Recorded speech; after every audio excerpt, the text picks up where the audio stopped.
नमः शिवाय to all.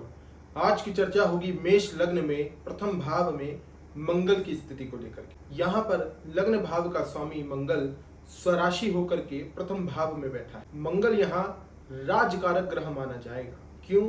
क्योंकि प्रथम भाव का लग्न का स्वामी लग्न में होना बहुत उत्तम माना जाता है, श्रेष्ठ माना जाता है। अब यहाँ बैठा मंगल अष्टम भाव का भी स्वामी है और अष्टम भाव पर दृष्टि भी डालता है। अष्टम भाव यानी आपकी आयु। लग्नेश यदि लग्न में चला जाए, केंद्र के प्रथम भाव में चला जाए, तो वह अष्टम का स्वामी हो जाए, अष्टम पर दृष्टि डाल दे, तो वह दीर्घ आयु बनाता है। तो यहाँ पर यह चीज क्लियर है कि आप दीर्घ आयुवान व्यक्ति हैं, जातक हैं। ठीक है। यदि किसी युद्ध क्षेत्र से जुड़े हुए हैं, मिलिट्री, आर्मी, पुलिस या किसी भी रक्षा करने वाले विभाग से आप जुड़े हुए हैं, तो आप यह मानिए कि आप जिस भी मिशन पर जाएंगे, जिस भी कार्य को स्वीकार करेंगे, उसमें विजय ही विजय आपको प्राप्त होगी। अब यहाँ पर मैं एक बात कहना चाहता हूँ कि जन्म पत्रिका यदि हम इसी को ध्यान में रखते हुए, इस शास्त्र को ध्यान में रखते हुए हमारी भारतीय सेना की भी सहायता करना चाहें या उसे भी मार्गदर्शन देना चाहें, तो यह शास्त्र बहुत श्रेष्ठ है। पर ये हमारे भारतीय सरकार के हाथों में है कि वो इस शास्त्र को किस प्रकार से स्वीकार करती है। अब आते हैं हम पॉइंट के ऊपर। मंगल प्रथम भाव से अष्टम भाव को देख करके आपको इतना बलवान, इतना ज्ञानवान, इतना आदिदैविक शक्तियों के आशीर्वाद को प्रदान करता है कि आपका आकस्मिक तरीके पर तौर पर सड़क पर कभी कोई एक्सीडेंट भी नहीं हो सकता। यदि हो गया तो आपके कारण किसी की आने वाली मृत्यु तक टल सकती है। यह इतने बड़े राजयोग वरदान का कारक माना जाता है। बस यहाँ पर एक शर्त आपको हमेशा ध्यान में रखनी है कि इतना कुछ मंगल यदि दे रहे हैं तो कहीं ना कहीं मंगल कुछ ना कुछ लेंगे भी।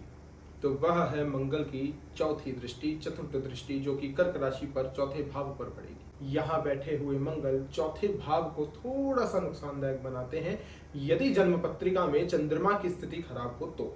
यदि चंद्रमा ठीक है तो आपको सिर्फ अपने ससुराल पक्ष को लेकर के थोड़ी सी समस्याओं का प्रभाव देखने को मिलेगा। अदरवाइज आपको किसी भी प्रकार की समस्या का प्रभाव देखने को नहीं मिलेगा यदि चंद्रमा की स्थिति अच्छी है। यदि चंद्रमा की स्थिति खराब है तो भूमि से भी नुकसान होगा, भवन से भी नुकसान होगा, वाहन से भी बार बार परेशानी आपको प्राप्त होती जाएगी। ठीक है। तो जब भी आप कोई वाहन लेंगे अपने नाम पर नहीं लेंगे। यदि जब भी आप कोई भूमि लेते हैं तो अपने नाम पर मत लीजिए, अपनी भार्या के नाम पर, अपनी पत्नी धर्मपत्नी के नाम पर लीजिए, भाग्यश्री के नाम पर लीजिए। ठीक है। यहाँ बैठे हुए मंगल एक प्रकार का श्रेष्ठ राजयोग बनाते हैं। वह राजयोग है पंच महापुरुष राजयोग। अब यह पंच महापुरुष राजयोग क्या करता है?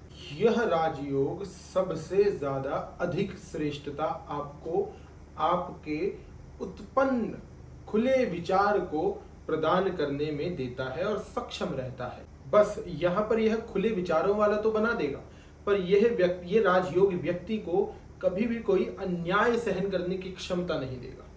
जहां भी आप होंगे, यदि कोई अन्याय हो रहा है तो आप उसे स्वीकार नहीं करेंगे। आप धृतराष्ट्र की सभा बोल करके वहां से चलते बनेंगे और किसी की कोई मजाल नहीं कि वो आपको छेड़ दे, कह दे, रोक दे, डांट दे या आपको दंड दे दे।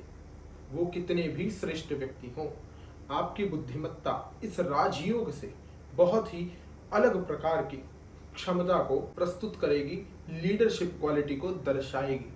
देखिए, मैं यहाँ पर जितनी भी वीडियोस बनाऊंगा वो वीडियोस या हर एक वीडियोस हर एक ज्योतिष की सेम चर्चा को लेकर भी आपको भिन्न ज्ञान प्रदान करेगी। मुझे पता है अनेकों वीडियोस होंगी मेष लग्न में, मेष राशि में, प्रथम भाव में मंगल की स्थिति के ऊपर, पर यहाँ पर यह वीडियो आपको कुछ ना कुछ विशेष गहरे अर्थ के साथ ज्ञान का लाभ प्रदान करेगी। मैं प्रयास करता रहूंगा कि हर एक भाव के ऊपर ग्रहों को लेकर आपको कुछ ना कुछ बता सकूं। तो यहाँ पर मंगल चतुर्थ दृष्टि से चतुर्थ भाव पर थोड़ी सी समस्या इस प्रकार से आपको प्रदान करेंगे। अब रही बात मंगल की अष्टम दृष्टि, जिसकी हमने चर्चा करी। अब रही बात जो दृष्टि बची है सप्तम दृष्टि।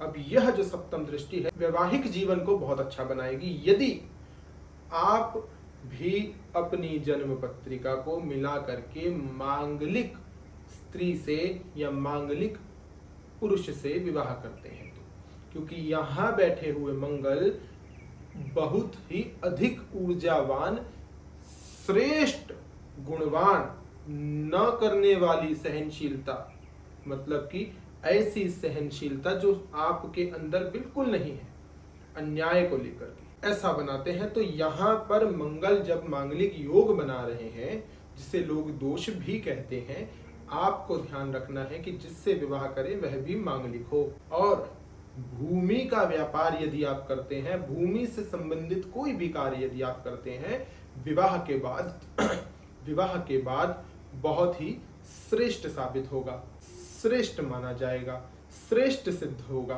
तो आपको विवाह करते समय बस यह ध्यान देना है कि सामने वाले का मंगल प्रथम भाव में, चतुर्थ भाव में, सप्तम भाव में, अष्टम भाव में, द्वादश भाव में, मीन्स 12th हाउस में, तो आप वहां विवाह कर सकते हैं। पर याद रखिएगा, चंद्रमा की स्थिति हमेशा आपको देखनी पड़ेगी यदि आप मांगलिक हैं, ठीक है? इसको ध्यान में रखिएगा।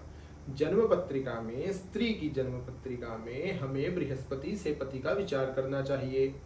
पुरुष की पत्रिका में हमें शुक्र की स्थिति से स्त्री का विचार करना चाहिए। पर यदि आप मांगलिक हैं तो चंद्रमा की स्थिति को भी देखना अनिवार्य हो जाता है। मुझे लगता है कि मैं थोड़ा बहुत 1% आपको कुछ ना कुछ सफल तरीके से ज्ञान प्रदान करने में सफल रहा होऊंगा। तो मिलते हैं नेक्स्ट वीडियो में। जब तक आप लोग अपना ध्यान रखिए। मेरे से संपर्क करने के लिए आप दिए गए संपर्क पर अपॉइंटमेंट बुक कर सकते हैं और हम चर्चा कर सकते हैं यदि आपके मन में कोई भी किसी भी प्रकार का प्रश्न हो।